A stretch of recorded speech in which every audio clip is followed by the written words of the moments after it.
ప్రభు అయిన యేసుక్రీస్తు నామములో మీ అందరికీ కూడా శుభములు తెలియజేస్తున్నాను. ఈ ఉదయకాలం మొదటి ఫలములు లేదా ప్రథమ ఫలములు లేదా కోత కాలము, థ్యాంక్స్ గివింగ్, కృతజ్ఞత అర్పణలు అని వేరు వేరు పేర్లతో పిలుచుకునేటటువంటి సీజన్. ఇది ఒక సీజన్. ఈ సీజన్ లో మనం గుర్తు చేసుకోవాల్సినటువంటి అంశాలు, ఈ సీజన్ లో మనకు దేవుడు ఇచ్చినటువంటి బాధ్యత వగేరా వగేరా అంశాలను మీ ముందు ఈ రోజు ప్రస్తావించే ప్రయత్నం చేస్తాను. నాకు ఇవ్వబడిన సమయంలో ప్రభువును ఆరాధిస్తూ మీతో కలిసి ప్రభువును మహిమపరచడానికి దేవుడు నాకు ఇచ్చినటువంటి ఈ మంచి సమయాన్ని బట్టి ప్రభువుకు, అలాగే నన్ను ఆహ్వానించినటువంటి సంఘ పెద్దలకు, ముఖ్యంగా పొటెన్షియల్ యూత్ ఎంబీ యెరూషలేం చర్చ్ కు సంబంధించిన పొటెన్షియల్ యూత్ వారి నాయకత్వం నన్ను ఆహ్వానించినందుకు వారికి కూడా కృతజ్ఞతలు తెలియజేస్తున్నాను. కీర్తనలు 65 అలాగే కీర్తనలు 67 ఈ రెండు కూడా దేవుడు ఇచ్చినటువంటి, దేవుడు విత్తిన, దేవుడు మనకిచ్చిన పంట. ఆ పంటను కోసి ఆయన మందిరములో మనం ప్రవేశిస్తూ ఎలా ఆనందించాలి అన్న విషయాలను మనకు తెలియజేస్తాయి. అలాగే మనం ముఖ్యముగా వాక్యంలోనికి వెళ్ళటానికి ముందుగా అసలు ఈ పండుగ వెనుకున్నటువంటి ప్రధానమైన లక్ష్యము ఏమిటి అని చూసే ప్రయత్నం చేద్దాం. ద్వితీయోపదేశ కాండము 16వ అధ్యాయాన్ని మీరు చూసినట్లయితే, 7 వారములను నువ్వు లెక్కింపవలను, పంట వేసి పైన కొడవలి మొదటి వేసినది మొదలుకొని 7 వారములు లెక్కించి నీ దేవుడైన యెహోవాకు వారముల పండుగ ఆచరించుటకై నీ చేతనైనంత స్వేచ్ఛార్పణము సిద్ధపరచవలను. నీ దేవుడైన యెహోవా నిన్ను ఆశీర్వదించిన కొలది దానిని ఇవ్వవలను. అప్పుడు నీవును, నీ కుమారుడును, నీ కుమార్తెయును, నీ దాసుడును, నీ దాసియును, నీ గ్రామములో ఉన్న లేవీయులను, నీ మధ్యనున్న పరదేశులను, తల్లిదండ్రులు లేని వారులు, విధవరాండ్రును, నీ దేవుడైన యెహోవా తన నామమును స్థాపించుటకై ఏర్పరచుకున్న స్థలమున నీ దేవుడైన యెహోవా సన్నిధిని సంతోషించవలను.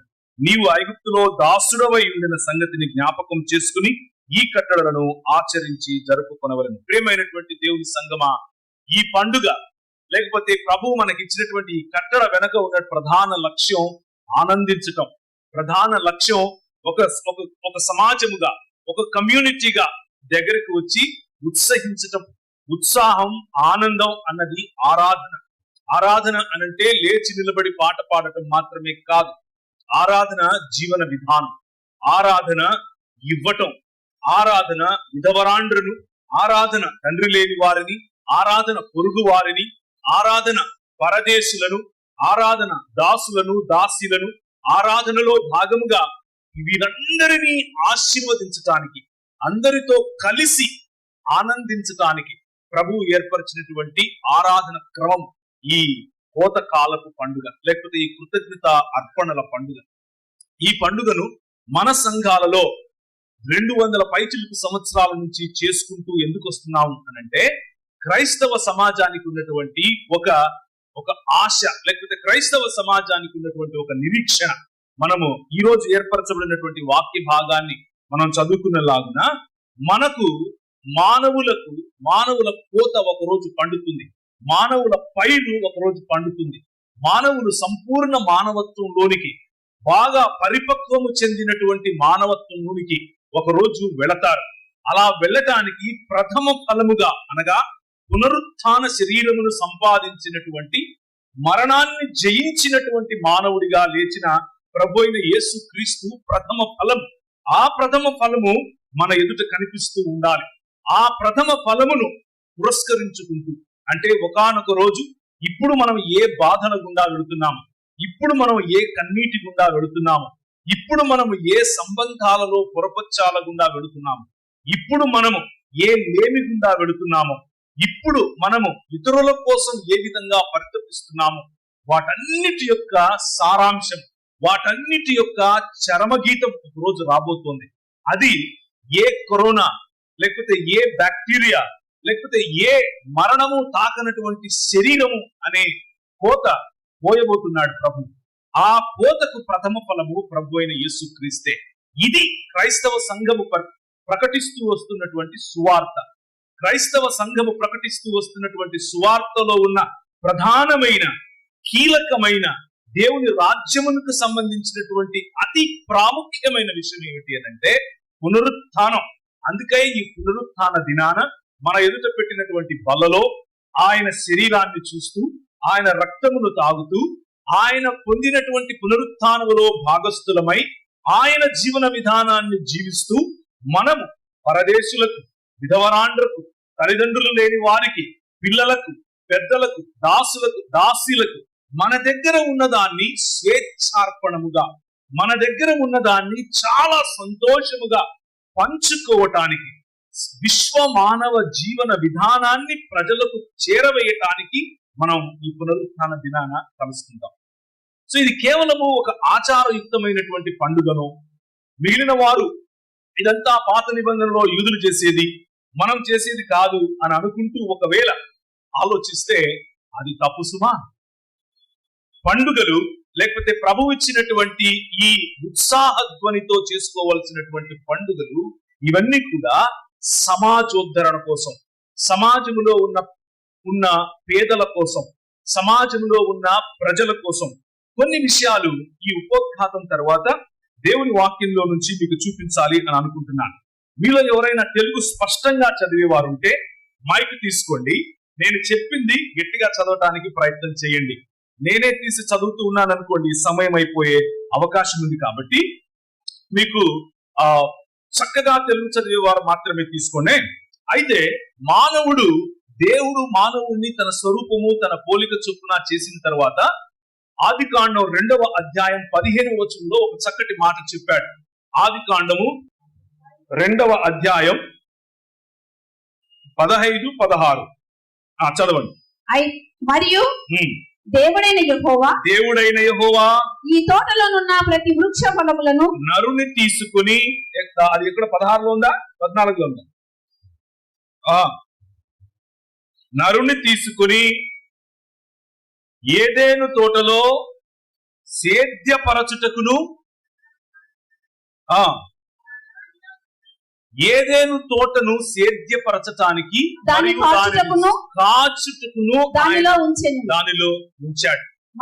నరునికి ఇచ్చినటువంటి ప్రధానమైన పని, నరుని దేవుని యొక్క స్వరూపము మరియు పోలిక చొప్పున. నరుడు అనంటే కేవలం పురుషుడు అని అనుకునేది. నో, దేవుడు నరుని స్త్రీనిగాను పురుషునిగాను చేశాడు.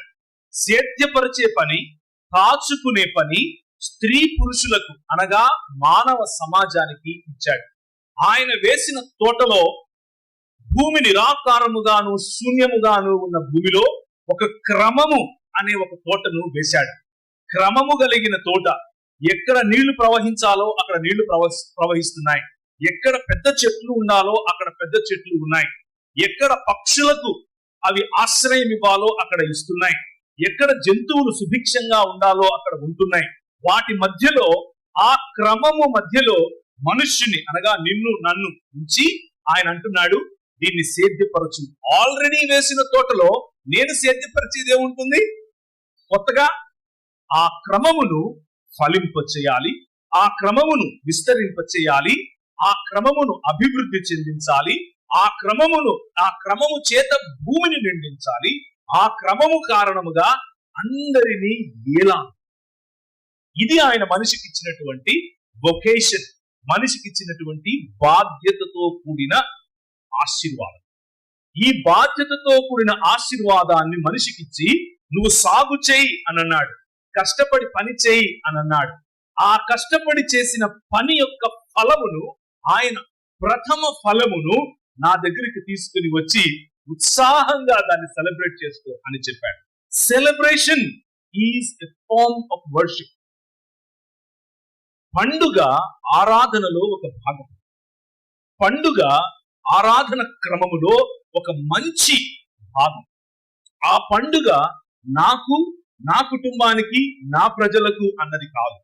పండుగలు ఇతరుల కొరకు కూడా. మనం చదివినట్లుగా కొన్ని విషయాలు ఈ పండుగను ఉద్దేశించి దేవునికి ఉన్నటువంటి ఆలోచనను మీ ముందుంచే ప్రయత్నం చేస్తాను.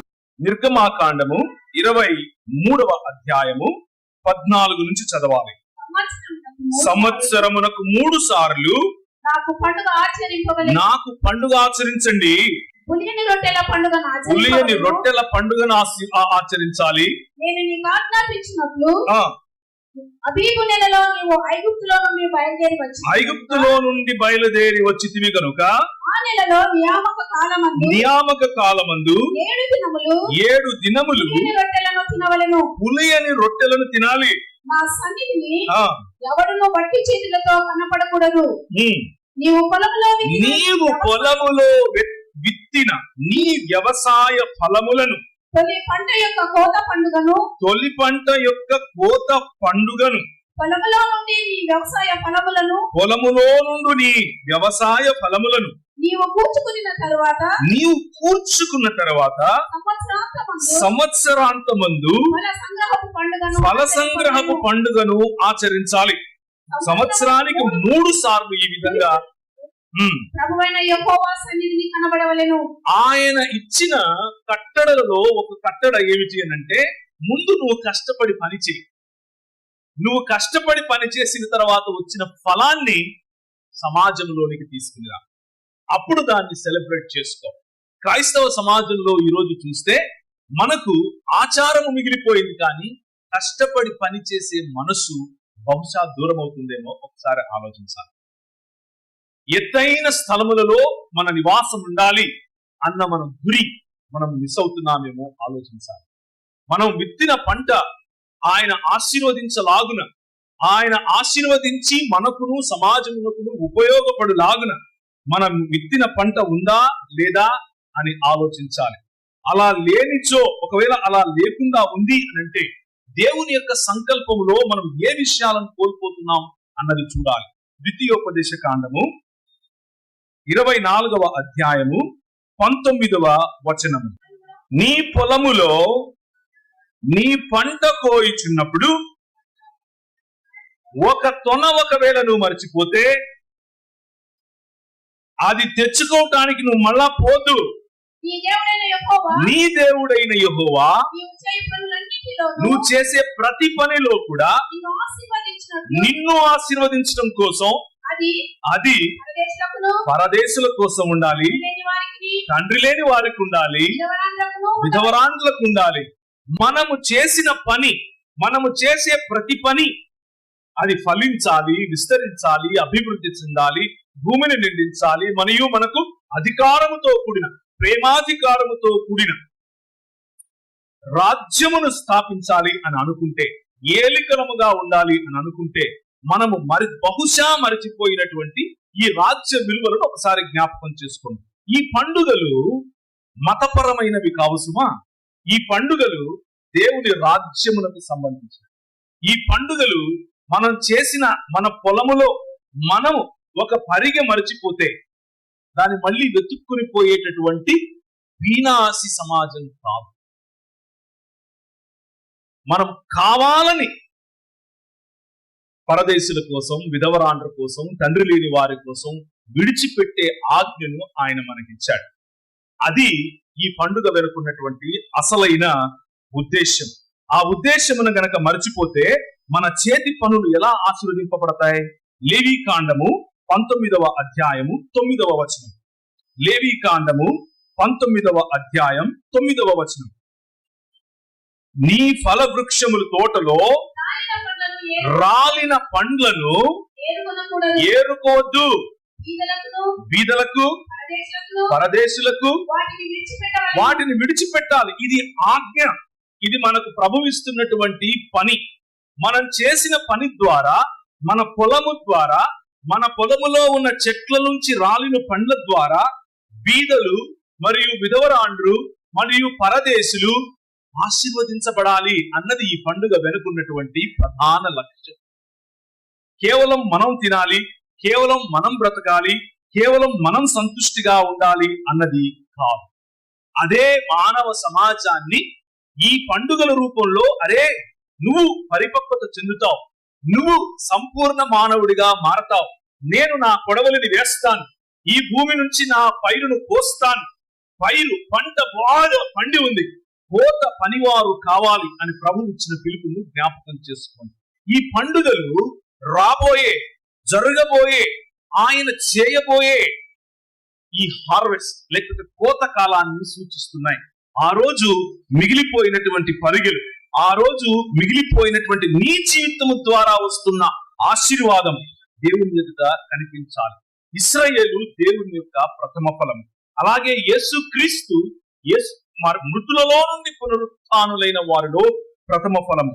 అలాగే నువ్వు నేను సంఘముగా ఉన్న మనం ఈ సర్వ మానవాళికి ప్రథమ ఫలముగా ఉండబోతున్నాం.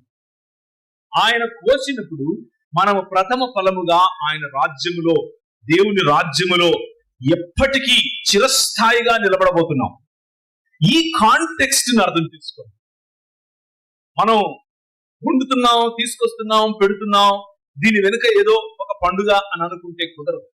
దీని వెనుకున్నటువంటి అసలైన ఉద్దేశం, దీని వెనుకుంటున్నటువంటి అసలైన ఆ ఆలోచనను ఆలోచించండి.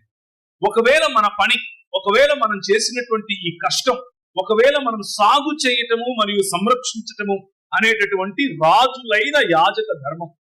రాజులు సంరక్షిస్తారు, యాజకులు సాగు చేయబడిన స్తుతి స్తోత్రములను దేవునికి చేరవేస్తారు. అదే ఇశ్రాయేలుకి ఇవ్వబడినటువంటి కమాండ్మెంట్. అదే పేతురు గ్రంథంలో నీ గురించి, నా గురించి మీరు రాజులైన యాజక సమూహము అని చెబుతున్నాడు. మన పని సాగు చేయటం మరియు సంరక్షించటం. ఆ పనిలో ఒకవేళ పరాయి రాజు మిమ్మును ఏలేటటువంటి యెహోవా దేవుడు కాక, మీ పనిని ఆశీర్వదిస్తున్నటువంటి యెహోవా దేవుడు కాక, మీ చేతి ప్రతి పనిని స్థిరపరచేటటువంటి యెహోవా దేవుడు కాక, ఇంకేదైనా, ఇంకే రాజైనా మీ మీద ఒకవేళ, లేకపోతే మీ పంటకు ఒకవేళ, లేకపోతే మీ ప్రథమ ఫలములకు, మీ పిల్లలకు ఒకవేళ రాజైతే, మీ చేతి పనుల యొక్క, మీ ప్రథమ ఫలముల యొక్క విగ్రహార్పితములైనటువంటి మీ జీవితములుగా మారిపోతాయి అన్నది కూడా ఈ పండుగ మీకు జ్ఞాపకం చేస్తోంది. ఒక్కసారి చూడండి, ఆమోసు గ్రంథము 5వ అధ్యాయం 15 నుంచి 26 వరకు చదవాలి. నేను చదువుతాను. కీడును ద్వేషించి మేలును ప్రేమించుచు గుమ్మములలో న్యాయమును స్థిరపరచుడి. ఒకవేళ దేవుడును సైన్యములకు అధిపతియగు యెహోవా, ఒకవేళ దేవుడును సైన్యములపతి యెహోవా యోసేపు సంతతిలో శేషించిన వారి యందును కనుకరించు. దేవుడు సైన్యములకు అధిపతియగు యెహోవానైన ప్రభువు యెహోవా ఏమి సెలవిస్తున్నాడంటే, నేను మీ మధ్య సంచరించబోచున్నాను గనక రాజమార్గములన్నిటిలో అంగలార్పు వినబడను, వీధులన్నిటిలో జనములు కూడి అయ్యో శ్రమ అందులు. అంగలార్చుటకు వారు సేద్యగాండ్రును పిలుచుకుంటారు, రోదన చేయటానికి నేర్పు గల వారిని పిలుచుకుంటారు. 19వ వచనం, ఒకడు సింహం వద్ద నుండి తప్పించుకోగా ఎలుగుబంటి ఎదురైనట్లు, వాడు ఇంట్లోనికి పోయి గోడ మీద చేయేస్తే పాము వారిని కరిచినట్లు ఆ దినం ఉంటుంది. యెహోవా దినము నిజముగా ఎలా ఉంది? వెలుగై ఉండును కదా. వెలుగు ఏమాత్రము లేక అది కారు చీకటిగా ఉంటుందా? మీ పండుగ దినములను నేను అసహించుకుంటున్నాను, వాటిని నీచంగా ఎంచుకుంటున్నాను. మీ వ్రత దినములలో కలుగు వాసనను నేను అగ్రాణించను. నాకు దహన బలులు, నైవేద్యములు మీరు అర్పించి, నేను వాటిని అంగీకరించి సమాధాన బలులుగా మీరు అర్పించు. క్రొవ్విన పశువులను నేను చూడను. మీ పాటత్వని నా యొద్ద నుండి తొలగిపోనివ్వండి. మీ స్వరమండలములు నా నాదము వినుటకు నాకు మనస్సు లేదు. కానీ ఏం చేయమంటున్నాడు? 24వ వచనం, నీళ్లు పారినట్లుగా న్యాయము జరగనివ్వండి, గొప్ప ప్రవాహము వలె నీతిని ప్రవహింపచేయండి. ఇశ్రాయేలీయులారా, అరణ్యమందు 40 సంవత్సరములు మీరు బలులను నైవేద్యములను నాకా మీరు అర్పించింది. మీరు మీ దేవతలైన మొలకు గుడారములకు కదా మీరు మోసుకొని వచ్చారు. What a complaint against the chosen people of God. దేవుడు ఎన్నుకున్నటువంటి దేవుని ప్రజలకు వ్యతిరేకంగా దేవునికి ఉన్నటువంటి ఫిర్యాదు ఒకసారి గమనించండి. దేవుడు ఎన్నుకున్నటువంటి దేవుని సంఘమా, మీకు వ్యతిరేకంగా దేవునికున్న ఫిర్యాదును గమనించండి. ఆయన అంటున్నాడు, మీ పండుగ దినములు, మీరు తీసుకొచ్చే ప్రథమ ఫలములు, మీరు తీసుకొచ్చే కృతజ్ఞత అర్పణలు, మీరు ఇస్తున్నటువంటి సునాదములతో పాడుతున్నటువంటి పాటలు, ఇవేవి కూడా ఆయనకు నచ్చవు. ఎప్పుడు నచ్చుతాయి అనంటే న్యాయమును నదులలాగా ప్రవహింపచేసి. మళ్ళీ చదవమంటారా? నీళ్లు పారినట్లుగా న్యాయము జరగనివ్వండి, గొప్ప ప్రవాహము వలె నీతిని ప్రవహింపచేయండి. ఇది జరిగినప్పుడు కదా మీరు తీసుకొచ్చిన ఫలములను ఆయన తీసుకునేది, మీరు తీసుకొచ్చిన ఫలములను ఆయన సంతోషించేది. ఎప్పుడు ఇది జరగటం లేదు? మీ మధ్యలో విధవరాండ్రు, మీ మధ్యలో ఆకలిగా ఉన్నవారు, మీ మధ్యలో అవసరతలో ఉన్నవారు, మీ మధ్యలో చదువుల కోసం అంగలార్చుతున్నవారు, మీ మధ్యలో పరిపక్వమైన మానవ జీవన విధానం కోసం వేచి చూస్తున్నవారు ఉన్నారు. కానీ మీ కోత ఫలములు మాత్రం మొలెకుకు అర్పించినట్లుంది. ఎందుకంటే వారి పట్ల మీకు మనసు లేదు, వారి పట్ల మీకు ఇవ్వాలన్న హృదయం లేదు, వారి పట్ల మీకు చేయాల్సిన బాధ్యతను మీరు మర్చిపోయారు. అంటే మీరు కాదు, నేను జనరల్ గా చెప్తున్నాను. ఇశ్రాయేలీలతో ఈ ప్రభువు చేస్తున్నటువంటి కంప్లైంట్, ఐ డిస్పైజ్, నేను ఐ హేట్ ఇట్, నాకు ఈ పండగలంటే ఇష్టం లేదు. మీరు బాగా సీలు అనుకొని కూర వండుతున్నారే, ఆ వాసన అంటే నాకు పడట్లేదు. ఎందుకంటే పక్కనోడు తిన్నాడో లేదో మీకు స్పృహ లేదు. And do you think by bringing these offerings you can please God? దేవుడికి దగ్గరకు తీసుకొని వచ్చి ఇదిగో నేను ఇచ్చేసాను, ఒక 500 వేసాను, ఒక 600 వేసాను, ఒక 1000 రూపాయలు వేసాను, కోడిని ఇచ్చాను, అది ఇచ్చాను, ఇది ఇచ్చాను. God hates it. ఆయనకి ఇష్టం ఉండదు. ఆయనకి ఇష్టమైనది ఏమిటి అని అంటే పేదలను కనికరించడం. కనికరము లేని నీ పండుగలు ఆయనకి ఇష్టం ఉండదు. కనికరము కలిగినటువంటి చిన్న పాటను సైతం ఆయన చాలా ఆనందముతో చేస్తాడు. ఆరాధనతో కూడిన పండుగలు ఆయనకు ఇష్టముండవు. ఇదే 5వ అధ్యాయం 26లో నేను చదివినట్లుగా, మీరు మీ దేవత అయిన మెలకు గుడారములు, మీరు పెట్టుకున్న విగ్రహములను, పీఠములను మీరు మోసుకొని వచ్చుతారు కదా. మనసులో విగ్రహములు ఉంచుకొని, మనసులో ఆయన కట్టడలను మీరి, మనసులో విగ్రహారాధన చేస్తూ, మనసులో మీ కులమనే విగ్రహారాధన, మనసులో పొరుగు వాని పట్ల హేయభావం కలిగిన విగ్రహం, మనసులో ఒకడికి పంచనటువంటి వినాశితనం అనే విగ్రహం, మనసులో నావాడు కాదు అన్న తారతమ్యం అనే విగ్రహం, మనసులో మతం అనే విగ్రహం, మనసులో ఇలాంటి ఎన్నో విగ్రహాలు, ధనం అనే విగ్రహం, గర్వం అనే విగ్రహం, వీటిని పెట్టుకొని వాటికి అర్పించినట్లుగా చూపించుకోవటం కోసం అర్పిస్తే, ఒకరోజు ఇలాంటి సమాజ మందిరంలోనే అందరూ కూర్చుని ఉన్నారు. అర్పణల పండుగ వచ్చింది. ఒక ఆయన మంచిగా ఏపోదు ధరించినటువంటి వ్యక్తి, యాజకులు లాంటి వాడు ఇలా వచ్చాడు నడుచుకుంటూ, అందరికీ చూపిస్తూ పల్లెలో ఆయన తీసుకొచ్చినటువంటి కాసులు, ఆయన తీసుకొచ్చినటువంటి బంగారం, ఆయన తీసుకొచ్చినటువంటి అర్పణలు అందరికీ చూపిస్తూ ఇలా వచ్చి ఇలా పెద్దగా పోశాడు. కానీ ఒక ఆమె లేచింది, నడుచుకుంటూ మెల్లిగా వణుక్కుంటూ, ముసలావిడ, భర్తను కోల్పోయిన స్త్రీ, విధవరాలు, ఇప్పుడు ఆ రేపా అన్నట్లుగా ఉంది. అలా నడుచుకుంటూ వచ్చి కానుకల పెట్టెలో తనకున్న ఒక చిన్న కాసు వేసింది. ప్రభు అయిన యేసు ఆమెను చూసి అన్నాడు, ఈమె అతని కంటే చాలా ఘనమైనది. Look at your heart. మీ హృదయాన్ని ఒకసారి చూడండి. ఒకరోజు కోతకాలం రాబోతుంది. సంపూర్ణ మానవత్వాన్ని ఆయన పోయబోతున్నాడు. ఆ కోతకాలములో ఆయన కొడవలి మీ మీద పడినప్పుడు మీరు చూపించుకొని వేసిన కానుకలతో ఉంటారా, లేక ఈ విధవరాలిని కోరినటువంటి కానుకలు కలిగిన వారై ఉంటారా, ఈ కానుకలను ఇచ్చిన వారై ఉంటారా? దేనిని ఇస్తే ఆయన ఆనందిస్తాడు, దేనిని ఇస్తే ఆయన స్వీకరిస్తాడు అనంటే, న్యాయము జరిగించటానికి నువ్వు ఇచ్చేది, కనికరమును ప్రేమించటానికి నువ్వు ఇచ్చేది, దీన మనస్సు కలిగిన మానవులను నిర్మించటానికి నువ్వు ఇచ్చేది, ఆయన దానిని నిఖార్సైన నిజమైన అర్పణగా తీసుకుంటాడు. లేకపోతే మీరు మొలెకు ఇచ్చినట్టు, లేకపోతే మీరు అష్టారోతుకి ఇచ్చినట్టు, లేకపోతే మీరు అషేరాకి ఇచ్చినట్టు, లేకపోతే మీరు నక్షత్ర దేవతకి ఇచ్చినట్టు. ఎందుకంటే వీరందరూ అడిగారు ప్రథమ ఫలాలు. ఈ దేవతలన్నీ అడిగాయి, పిల్లలను అడిగారు, అగ్నిగుండములను దాటించమన్నారు, నీ ప్రథమ ఫలం తీసుకుందిరా అని చెప్పారు. కానీ ప్రభువుకు వారికి ఉన్న తేడా ఏమిటి అంటే, ప్రభువు వాటిని పేదలకు ఇవ్వమన్నాడు, విగ్రహములు నాకు అని చెప్పాడు. అర్పణలలో విగ్రహారాధన ఇదే. మతానికి ఇచ్చేటటువంటి ఆలోచన కలిగింటే విగ్రహారాధన. మానవ మనుగడ కోసం, మానవ ఔన్నత్యం కోసం, మానవ ఉద్ధరణ కోసం ఇచ్చే మనసు నీకుంటే అది ఆయన స్వీకరిస్తాడు. న్యాయమును ప్రవహింపచేసేందుకు నువ్వు ఇస్తే ఆయన స్వీకరిస్తాడు. నిన్న చెప్పిన మాటే మళ్ళీ ఒకసారి నేను మీ ముందు ఉంచాలనుకుంటున్నాను. మన సంఘాలలో నాకు తెలిసిన ఒక సంఘం విశాఖపట్నంలో ఉంది. వారు ఫోన్ చేశారు. మాట్లాడుకుంటున్నాం, నేను మా అంకుల్ గారు ఇంకొక ఆయన కూర్చొని మాట్లాడుకుంటున్నాం. మా మధ్యలో జరిగిన సంభాషణ నేను మీతో చెప్తాను. ఆయన అన్నాడు, బ్రదర్ మాకు ఫలానా ఇన్కమ్ ట్యాక్స్ ఆఫీసర్ గా ఉండి రిటైర్ అయ్యారు కదా, ఆయనతో కొంచెం సలహా కావాలి. ఏం కావాలి సలహా?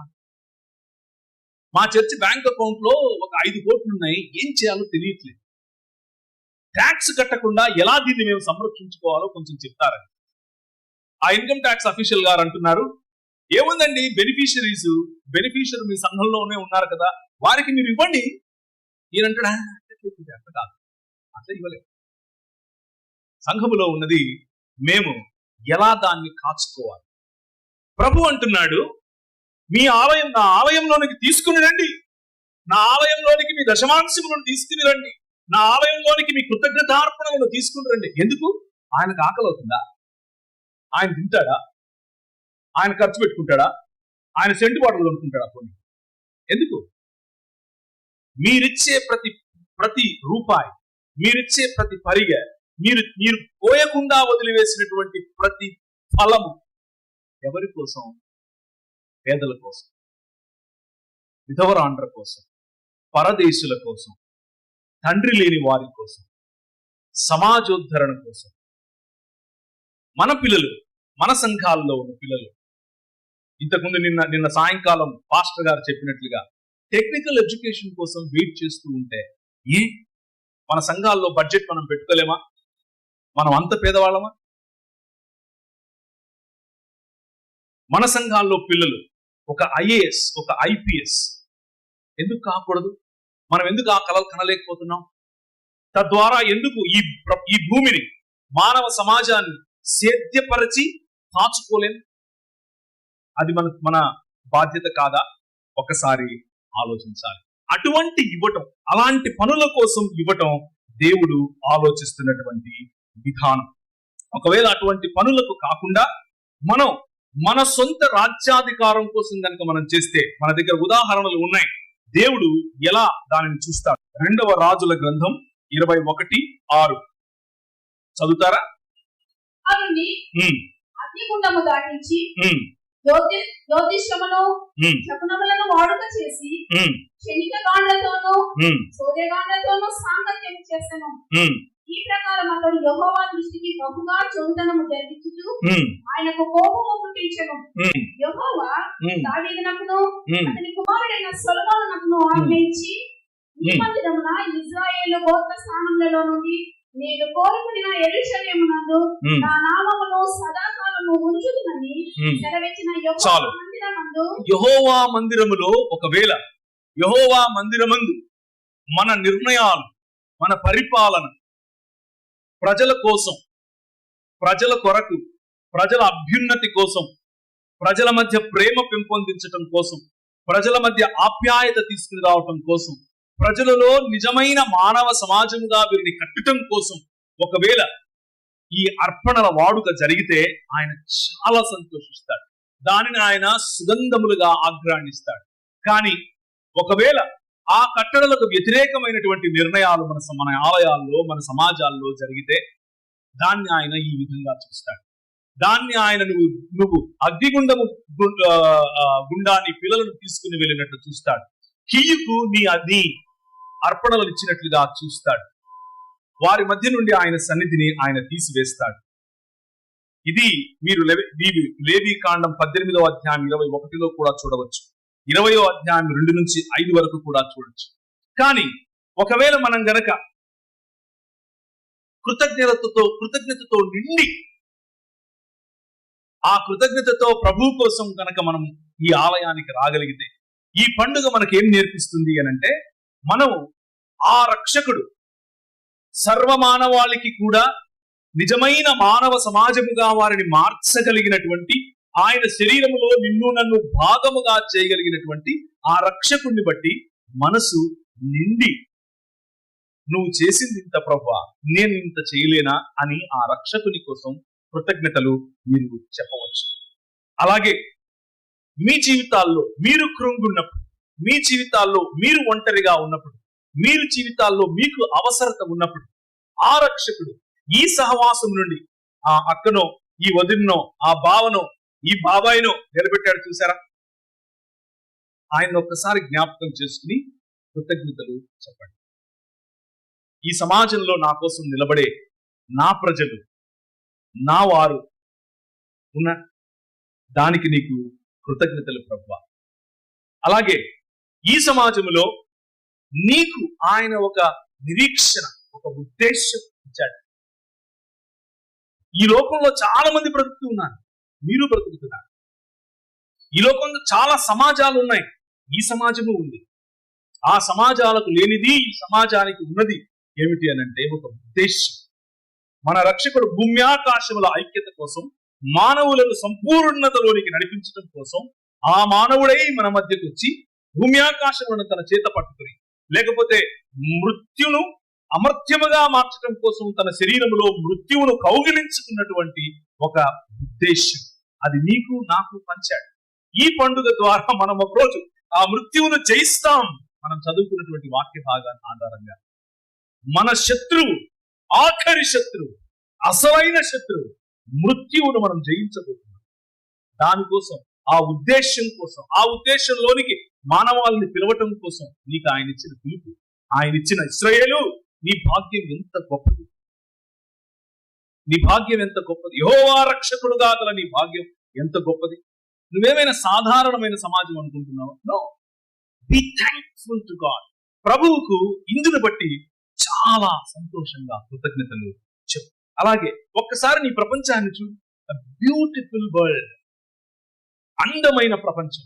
నీ కోసమే మా నాయన కర్నూలుది, మా నాయన ఎబిగ్నూరిది అన్న భావనతో నీకు ఇచ్చినటువంటి ఈ వనరులను ఒకసారి చూడు. ఆయన నీకు ఇచ్చిన పొలాన్ని చూడు, ఆయన నీకు ఇచ్చిన పనులను చూడు, ఆయన నీకు ఇచ్చిన కుటుంబాన్ని చూడు, ఆయన నీకు ఇచ్చిన ఈ సమాజాన్ని చూడు. And B thankful to God. కృతజ్ఞతతో నిండిపోయి ఆయన ఆలయంలోనికి ప్రవేశించు.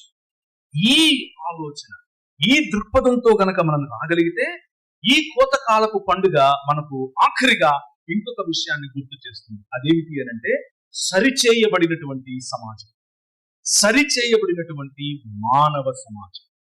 ఏ మానవ సమాజం అయితే మీరు సేద్యపరచుటకును సంరక్షించుటకును మీకు బాధ్యతనిచ్చాను అని చెప్పాడో ఆ మానవ సమాజం దేవుణ్ణి తిరస్కరించి దూరం అయిపోతే, ఇప్పుడు ఆ తండ్రి అయిన దేవుడు తన కుమారుడు, ఒక్కగానొక్క కుమారుని మనిషిగా పంపించి, మన మధ్యలోనికి మనిషిగా పంపించి ఈ మానవ సమాజాన్ని ఈజ్ మేకింగ్ ఇట్ రైట్. ఆయన దాన్ని సరిచేయటానికి వచ్చాడు. సరిచేసే క్రమంలో ఆయన ఇప్పుడు మరణాన్ని జయించాడు. సరిచేసే క్రమంలో ఆయన రాజ్య స్థాపనకు, విస్తరణకు నిన్ను నన్ను ఎన్నుకున్నాడు. ఎన్నుకొని బాధ్యతనిచ్చాడు. ఆ బాధ్యతలో నువ్వు నేను మనం ముందుకు వెళ్ళాలి. అటువంటి కోతకాలపు పండుగకు మనం చేస్తున్నటువంటి సిద్ధపాటు, ఆ కోతకాల పండుగ కోసం, రాబో కోతకాల పండుగ కోసం, ఆయన వేయబో కొడవలి కోసం, ఈ ప్రపంచాన్ని ఏదో ఆయన కాల్చేస్తాడు, చీల్చేస్తాడు, నాశనం చేసేస్తాడు అన్నది కాదు. To set this world right with God. దేవునితో ఈ ప్రపంచాన్ని సరిచేసే ఉద్యమం, విశ్వ మానవ విప్లవం. ఆ విప్లవంలో నువ్వు భాగం. ఆ విప్లవంలో నువ్వు ఒక అంతర్లీనమైనటువంటి భాగం. అందుకనే 14వ అధ్యాయంలో మీరు చదివినట్లుగా ప్రకటన గ్రంథంలో ఆ కోతకు కావలసినటువంటి కొడవలి, ఆ కొడవలితో మానవ సమాజాన్ని ఆయన కూర్చబోతున్నాడు. అయితే ప్రభు ఇచ్చిన పిలుపును ఒకసారి జ్ఞాపకం చేసుకోండి. కోత సంపూర్ణంగా ఉంది, కోత రెడీగా ఉంది, కానీ కోసేవారు లేరు. మన సంఘములో నుండి, ఎంబీ సంఘములో నుండి, ఎంబీ సంఘాలలో ఎంత విస్తారమైన కోతను కోయటానికి పనివారు ఉన్నారు. వారి బాబుగోగులేమిటి? వారు తింటున్నారా, తినట్లేదా? వారు కట్టుకుంటున్నారా, కట్టుకోవట్లేదా? వారి పరిస్థితి ఏమిటి? వారికి కావలసినటువంటి వేదాభ్యాసం, వారి కుటుంబాలు, ఇవన్నీ ఎవరు ఆలోచించాలి? నువ్వు, నేను. ఇది మన బాధ్యత. కోత కాలము అన్నది మానవులను కోసేందుకు, మానవులను సిద్ధపరిచేందుకు, మానవులను తిరిగి మానవ సమాజముగా కట్టేందుకు మనం పెట్టుబడులు పెట్టాలి. మనం కష్టించి పని చేసినటువంటి దానిలో నుంచి కొంచెముగా స్వతంత్రంగా ఆశీర్వదించడానికి ఇవ్వాలి. There are few projects that you can attempt. కొన్ని ప్రాజెక్ట్స్ మీరు అటెంప్ట్ చేయొచ్చు. నిన్న మీ పిల్లలు ఒక చార్ట్ లో గీశారు, ఎంత అందంగా గీశారు. మీ యువకులు, మీ యువతులు ఏం చేయాలనుకుంటున్నారు, ఎలా ఈ సమాజాన్ని ఆశీర్వదించాలనుకుంటున్నారు, ఈ సమాజం ద్వారా ప్రపంచాన్ని ఎలా ఆశీర్వదించాలనుకుంటున్నారు, ఆ ప్రాజెక్ట్స్ ఒకసారి చూడండి. చదువుకోవటానికి బడి, వైద్యానికి కావలసినటువంటి ఒక ఆసుపత్రి. ఒకసారి ఇలాంటి ఊళ్ళోనే తమిళనాడులో తెలుగువారు మరియు తమిళవారు కలిసి ఉండేటటువంటి ఒక బార్డర్ స్టేట్, బార్డర్ ప్రాంతం ఆర్కోట అనే ప్రాంతం, మదనపల్లి నుంచి దగ్గరగా ఉన్న ప్రాంతం. ఇదంతా కూడా ఆర్కోట్ మిషన్ కి సంబంధించినటువంటి ఫీల్డ్. మన ఎంబీ సంఘాలకు సంబంధించినటువంటి ఫీల్డ్ నల్గొండ నుంచి ఇక్కడి వరకు ఎలా ఉందో అలా ఆర్కోట్ కు సంబంధించినటువంటి ఫీల్డ్. అందులో ఒక డాక్టర్ గారు ఉన్నారు. ఆ డాక్టర్ గారు ఇంట్లో ఉన్నారు. రాత్రి సమయం అయిపోయిన తర్వాత ఒక ఆయన వచ్చాడు, తలుపు కొట్టాడు. తలుపు కొడితే డాక్టర్ గారి అమ్మాయి వచ్చి తలుపు తీసింది. అమ్మా, నువ్వు వచ్చి నా భార్యకి సహాయం చేస్తావా అని అడిగారు.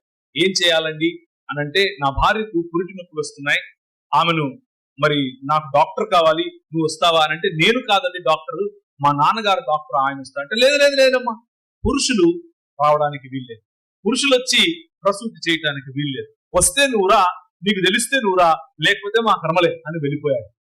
మళ్ళీ కొద్దిసేపటికి ఇంకొక వ్యక్తి వచ్చాడు. ఆయన ఇదే అడిగాడు, ఆయనకు ఇదే సమాధానం చెప్పింది, ఆయన వెళ్ళిపోయాడు. అలా ముగ్గురు ఒకే రోజు రాత్రి రావటం, సహాయం కోసం అడిగితే, నువ్వు స్త్రీవి, నువ్వైతే రా, పురుషుని మాత్రం నేను తాకనివ్వను నా భార్యను అని చెప్పి వెళ్ళిపోయినాను. ఉదయాన్నే ఆమె లేచింది, తన బైబిల్ తీసుకుంది, చదువుకుంటోంది, మంచి కాఫీ చేసుకుని కిటికీ తెరిచి ఆ కాఫీ పెట్టుకుని బైబిల్ స్టడీ చేయడానికి కూర్చుంది. ఎందుకు అనంటే, ఆమె కోత విస్తారంగా ఉంది, పని చేయు రాలుగా నేను వెళ్ళాలి, సిద్ధపడాలి అని సిద్ధపడుతుంది. ఇంతలో డప్పులు మోగుతున్నాయి. చనిపోయిన వ్యక్తి శవాన్ని తీసుకుని వెళ్ళిపోతున్నారు. ఏమయ్యా, ఏమైంది అని అడిగింది కిటికీలో నుండే. ఏం లేదమ్మా, పురిటి నొప్పులతో రాత్రంతా బాధపడింది, పిల్లోడిని కానింది, చచ్చిపోయింది. మళ్ళీ రెండవ శవం, మళ్ళీ మూడవ శవం, 3 శవాలు ఒకే రోజు ఆమె చూసింది. తన హృదయం చెలించిపోయింది. నేను కోత కోయటానికి సిద్ధంగా ఉన్నాను, కానీ ప్రథమ ఫలంగా నేనేం తీసుకొని రావాలి మీ దగ్గరికి అన్న ప్రశ్న తను తాను వేసుకుంటే ప్రభు ఆమెతో మాట్లాడాడు.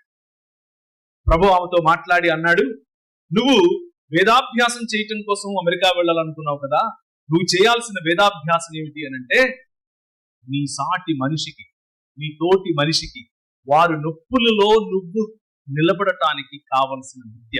ఆ రోజు ఆమె నిర్ణయించుకుంది, వెళ్ళింది అమెరికాకి, డాక్టర్ అయింది, వెనక్కి వచ్చింది, వెల్లూరు ప్రాంతంలో ఒక చిన్న ఆసుపత్రిని మొదలుపెట్టింది. ఆమె పేరు ఐడా స్కడ్డర్ గారు. ఐడా స్కడ్డర్ అనేటటువంటి ఒక మిషనరీ కూతురు. ముగ్గురు తన కళ్ళ ముందు ప్రసూతితో చనిపోయిన కారణం చేత ఆమె చెల్లించిపోయి దేవుని పరిచర్యని ఇలా చేయాలి అని నిర్ణయించుకొని ఈ రోజుకు భారతదేశంలో ప్రొడ్యూస్ అయ్యే డాక్టర్స్, టాప్ ర్యాంకింగ్ డాక్టర్స్ ఎవరు అని అంటే, మొదట సిఎంసి, ఆ తర్వాతనే ఎయిమ్స్. మొదట సిఎంసి క్రిస్టియన్ మెడికల్ కాలేజ్, ఆ తర్వాతనే AIIMS, all India medical college. ఎందుకు ఇంత నాణ్యమైనటువంటి పరిచర్య, ఇంత నాణ్యమైనటువంటి జీవన విధానం, ఇంత నాణ్యమైనటువంటి ప్రథమ ఫలములు దేవుని వద్దకు తీసుకొచ్చే ఆలోచన? ఎందుకు? బిల్డింగులు కట్టుకోవడానికి, కార్లు కొనుక్కోవడానికి, ఇంకేదో స్థలాలు కొనుక్కోవడానికి, రియల్ ఎస్టేట్ వ్యాపారం చేయటానికి, వడ్డీలు తీసుకోవటానికి? అదా మన పిలుపు? నో. మన పిలుపు దేశోద్ధరణ, మన పిలుపు ప్రజా ఉద్ధరణ, మన పిలుపు వైద్యం, మన పిలుపు విద్య, మన పిలుపు ప్రతి రంగములో సిద్ధపడి ఉన్నటువంటి ఈ కోత కోయటం. కానీ పరివారేది? మీ పెట్టుబడి ఏది? మీ పెట్టుబడి గురించి ఒకసారి ఆలోచించండి. ఎమ్మిగనూరు ప్రాంతంలో మీరు ఏం పెట్టుబడి పెట్టాలనుకుంటున్నారు?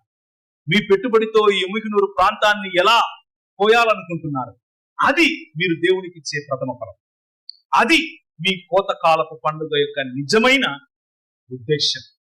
పండుగలు మంచివి, పండుగలు మనకు కావాలి, పండుగలు ఆరాధన, పండుగలో సంతోషం, పండుగలో ఉత్సాహం, ఇదంతా మంచిదే. కానీ విధవరాండ్రకు, తండ్రి లేని వారికి, పరదేశులకు, నీ పొరుగు వాడికి, నీ సొంత వాడికి, నీ సొంత వాడు అనుకోని వాడికి నువ్వు ఏ విధంగా ఆశీర్వాదకరంగా ఉన్నావు? నువ్వే విధంగా వారిని ప్రోత్సహిస్తున్నావు? నువ్వే విధంగా పనివారిని కోయటానికి తర్బీదు చేసి పంపిస్తున్నావు?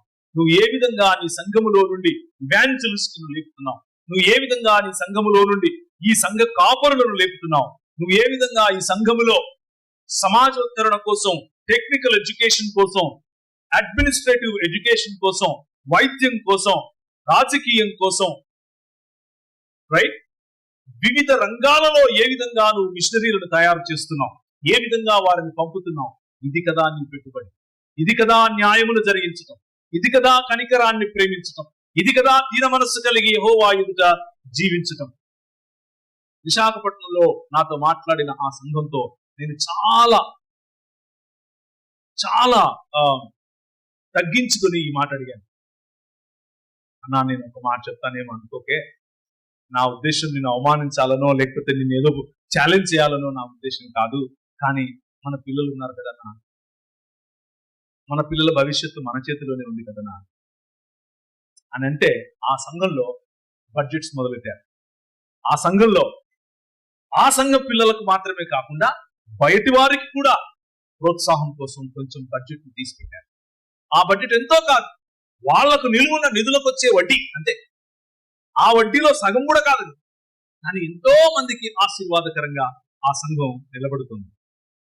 ఈరోజు ఉదయకాల సమయంలో నాకు మీ అంత వయసు లేదు, నేను మీకు సలహాలు ఇచ్చేంత చదువుకున్న వాడినో లేకపోతే అనుభవం ఉన్నవాడినో కాదు. కానీ దేవుని వాక్యం ఇచ్చినటువంటి అధికారంతో, దేవుని వాక్యంలో ఉన్న సత్యాలను మీ ముందుంచేటటువంటి నాకున్న ఈ కొద్దిపాటి జిజ్ఞాసతో మీకు ఈ మాట చెబుతున్నాను. సంఘంగా let us build this world. ఈ ప్రపంచాన్ని, మానవ సమాజాన్ని కడదాం. మనకున్నటువంటి కొద్దిపాటి రిసోర్సెస్, మనకున్నటువంటి కొద్దిపాటి నిధులు, మనకున్నటువంటి కొద్దిపాటి వనరులు మన పిల్లల భవిష్యత్తు కోసం పెట్టుబడిగా పెడదాం. మన ప్రజల భవిష్యత్తు కోసం పెట్టుబడిగా పెడదాం. ఆ విడిచిపెట్టబడినటువంటి ఆ పరిగని ఏరుకోవటానికి మళ్ళీ మనం వెళ్ళద్దు. అది వారి కోసం. రాలినటువంటి ఆ పండ్లు ఏరుకోవటానికి మనం వెళ్ళద్దు. అది మన పని కాదు, అది వారి కోసం, బలహీనుల కోసం. నీళ్లు పారినట్లు న్యాయాన్ని ప్రవహింపచేద్దాం. మతం కడితే, ఆచారం చేసుకుంటూ పోతే చేసుకుంటూనే పోతాం. దానివల్ల లాభం లేదు, దానివల్ల మనం ఎదగం, దానివల్ల మనకు సుభిక్షత రాదు. రాజ్యాన్ని ఆలోచించండి. దేవుని రాజ్యములో, ఆయన పరిపాలనలో మీరు చదివినటువంటి 103వ కీర్తన ఒకసారి చదివి నేను ముగిస్తాను.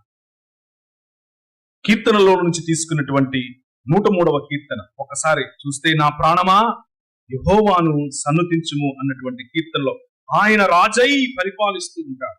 యెహోవా ఏలుచుండు స్థలములలో ఉన్న ఆయన సర్వ కార్యములారా మీరే ఆయనను స్తుతించండి. ఎలా? యెహోవా యందు భయభక్తులు గల వారి మీద ఆయన కృప యుగయుగములు నిలుస్తుంది. ఆకాశమందు సింహాసనాన్ని ఆయన స్థిరము చేసుకుని ఏం చేస్తున్నాడు? పడమటికి ఎంత దూరమో ఆయన మన అతిక్రములను అంత దూరంగా చేసి ఉన్నాడు. ఆయన దీర్ఘశాంతుడు, కృపా సమృద్ధి గలవాడు, ఎల్లప్పుడూ వ్యాజ్యమాడేవాడు కాదు. యెహోవా నీతి క్రియలను జరిగించుచు బాధింపబడు వారికి అందరికీ న్యాయము తీర్చేవాడు. కరుణా కటాక్షములను నీకు కిరీటముగా ఉంచేవాడు. పక్షి రాజు యవ్వనము వలె నీ యవ్వనము క్రొత్తదయ్యేట్లుగా. ఒకవేళ నీవు ఈ సమాజం ఎదగాలి అంటే నీతి న్యాయములను ప్రేమించే సమాజం, ఒకరి బాగును కోరే సమాజం, నీ సొంత వారిని యెహోవా పరిపాలించినట్లు పరిపాలించుకోగలిగినటువంటి నాయకత్వం. ఏ విధంగా అయితే దీర్ఘశాంతం కలిగి, ఒకరితో ఒకరు ప్రేమ కలిగి సహిస్తూ ఆయన మనల్ని పరిపాలిస్తున్నాడో, సంఘ పరిపాలన, సంఘములో నీకు ఇచ్చిన బాధ్యత, సంఘములో నీకు ఇచ్చిన వనరులను ఉపయోగించి యెహోవాను పోలినటువంటి ఆయన రాజ్య కట్టడలను మన మధ్య మనం చూపించగలిగితే ప్రభు చాలా సంతోషిస్తాడు. అది ఆయనకు నిజమైన కృతజ్ఞతార్పణ పండుగ. తలలు వచ్చుకుంటే ప్రార్థించుకున్నాం.